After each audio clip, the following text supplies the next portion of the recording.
हो हो हो हो, होऊन जाईल मॅम, देतो. हो. पंकज, बोला की. बाळा कस्टमरचा कॉल आलता. त्यांना 2 दिवसात काय पण करून आपल्याला कम्प्लीट करून द्यायचंय. घरात त्यांच्या लग्न आहे वाटतं मुलीचं काय. तर पटपट कर आणि ते झालं ना तेवढी भिंत. हा. काही सगळं सामान बाहेर घे इकडं, म्हणजे तुला ते तिकडच्या भिंती भिंती मारता येतील. तर मी बाहेरचं काय ते बघतो. ठीक आहे दादा. हा.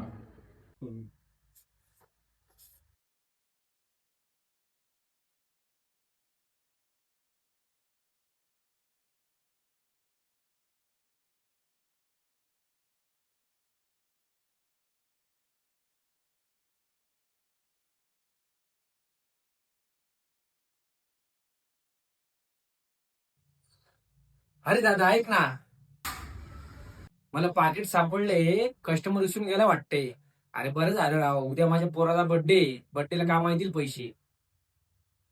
हा का, बरं ठीक आहे. हो दादा, हा बोला की दादा. पाकिट सापडलं का इथं? कारण माझं विसरून इथं राहिलंय का बाहेर पडले माहित नाही, पण त्याच्यामध्ये महिन्याभरचे पैसे होते. आणि आता बहिणीचं लग्न जवळ आले, खर्च माझ्याकडेच होता. पण आता पुढं काय होईल मला माहित नाही राव. आता पण जर भेटला असेल तर प्लीज जरा सहकार्य करा. दादा नका काळजी करू, तुमच्या एवढी महिन्याभराची कमाई, मेहनतीचे पैसे नाही कुठं असे जा. बारक्या, हा दादा, इकडे रे बाळा. आलोय. हा दादा, काय झालं? अरे बाळा, ते तुला काय पाकिट सापडलं होतं ना, ते देऊन टाक त्या दादाचं.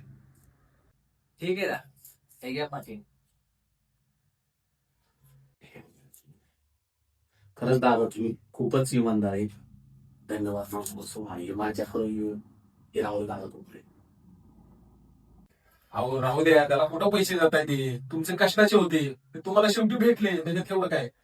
आम्हाला द्या ना दादा, कारण मी सहकुशीने दिले. कारण आजकालच्या जमान्यामध्ये कोण कोणाला पाकिट आणि त्याच्यातले पैसे बी देतोय. त्याच्यामुळे मी सहकुशीने दिलं. राहू द्या. अरे काय राव दादा, डोकं बी काय काय नाही, ती चालून लक्ष्मी आली होती की राव. एक तर त्याला पण माहिती नाही इथं राहिले का बाहेर पडले म्हणून. एक तर माझ्या मुलाचा उद्या बर्थडे झाला असता, माझं पण पेमेंट झालं नाही, माझा पगार झाला नाही, पैसे भेटले नाही राव.